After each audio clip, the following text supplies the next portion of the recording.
The light arrives later now. In the narrow streets between the Arno and the Oltrarno, September holds the city in a suspended amber glow, neither the harsh white of summer nor the grey of the coming winter. The air carries the damp scent of stone warmed by a hesitant sun, and beneath that, the persistent metallic tang of the river. It is the year 1348, and Florence breathes with a rhythm altered, but not yet broken. The household of Giovanni, a silk merchant of moderate means, stirs before the cathedral bells announce prime. The stone floors of the piano nobile remain cool from the night, drawing the warmth from bare feet. Giovanni rises from a mattress stuffed with wool and lavender, his fingers finding the familiar texture of the linen shirt he pulls over his head. The fabric, scrubbed with sand and lye soap the day before, still holds a faint scent of rosemary and wood smoke. He does not wash his body fully, woolens are too precious to dampen unnecessarily, but he rubs his face and hands with a cloth dampened by water from the well. A brief, ritual cleansing that maintains the boundary between the night's vulnerabilities and the day's demands. Below, the kitchen maid has already raked the embers in the brazier. The smell of roasting chestnuts mingles with the sour, yeasty perfume of yesterday's bread being revived in the oven. Giovanni eats standing, a heel of pane di Altamura, hard and dense, soaked slightly in wine from a clay jug. The wine is local, sharp and warm, served in a wooden bowl rather than a cup to prevent the metal from leaching into the drink, a small, practical superstition of the age. Through the open shutters he watches the sky lighten over the red-tiled roofs. The city is waking, but the sound is different. The usual clamour of the market, the cries of fishmongers and the rattle of carts, arrives muted, as if the streets themselves have developed a hesitation. He walks to his workshop, a room above the street-level shop, where his wife Alessandra will later receive customers. The building is stone and timber, the walls thick enough to hold the cold of the night and release it slowly now. The stairs are steep, worn smooth by generations of feet. In his workroom, the air is thick with the scent of silk bolts, cedar chests, and the faint, sweet rot of abandoned fruit in the corner, an offering, perhaps, to the saints, or simply forgotten in the chaos of the season. Giovanni checks his inventory, bolts of crimson and indigo, the colours of wealth and status, though today he handles them with a new caution. He has learned, as have others, that close contact with strangers carries risk, though no one yet speaks of germs. Instead, they speak of miasma, of corrupted air, and so he opens the shutters wide to let the autumn breeze circulate, trusting in the purity of moving air. The workshop faces a small courtyard where a fig tree drops its final fruit. The sound of the drops is distinct, a soft thud against the packed earth. Beyond the walls, the city moves with a reduced population.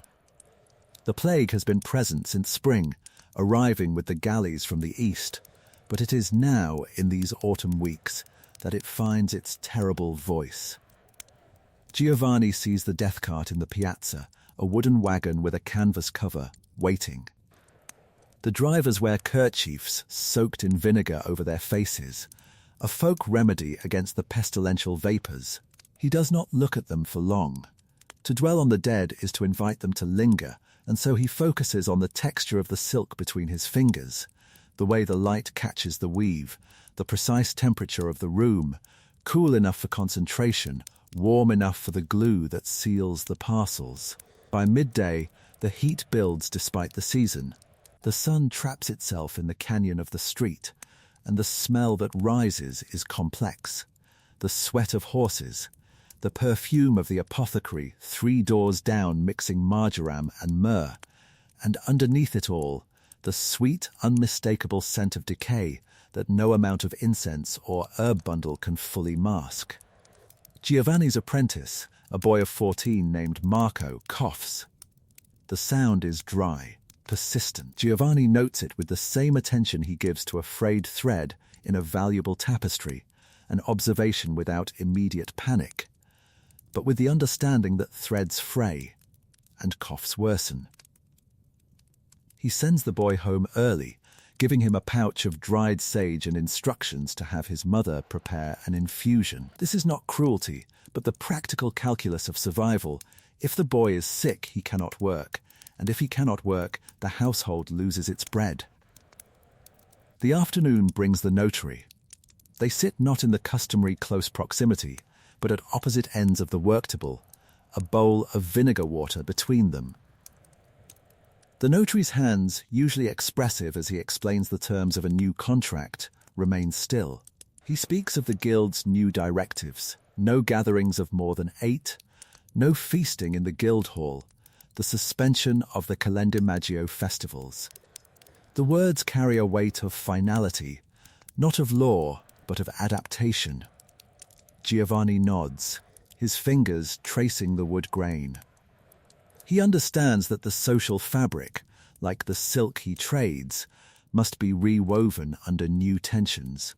The merchant's life depends on connection, on the handshake, the shared cup of wine, the inspection of goods by touch. Now, these gestures are dangerous, and so they invent new protocols. Goods are left on the doorstep. Payments are made by proxy. The human need for exchange persists, but the form mutates. As the light fades, the temperature drops rapidly. Florence's autumn evenings arrive like a door closing. Giovanni returns home, where Alessandra has prepared a meal: lentils, onions, and bread, simple and sustaining. They eat in separate corners of the room, not from fear of each other, but from a generalized caution that has become habit. The silence between them is comfortable, punctuated by the crackle of the hearth and the distant sound of the campanile bells marking vespers. Outside, a torch passes, neighbors checking on the elderly, a network of care that operates without proclamation, simply as the maintenance of community. Before sleep, Giovanni stands at the window. The moon is visible above the Duomo, thin and pale.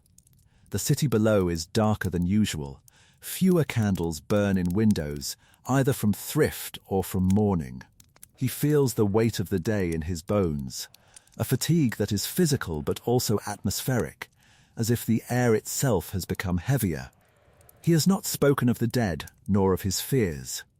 To name them is to give them power, and so he focuses instead on the texture of the linen against his skin, the warmth of the bed waiting, the assurance that tomorrow, despite everything, he will rise and check the quality of the light and open the shutters and continue. In this continuation, there is no victory, no lesson polished by hindsight.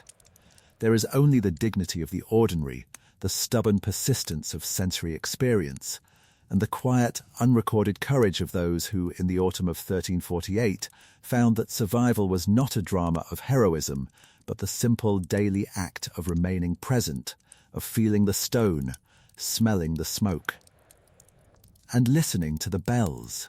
The plague would pass, as all things pass, but for those who lived through it, the memory would remain not of the death, but of the specific quality of the light that autumn, and the way the wine tasted, and the sound of a fig dropping in a silent courtyard. These were the anchors. These were the facts of a life endured.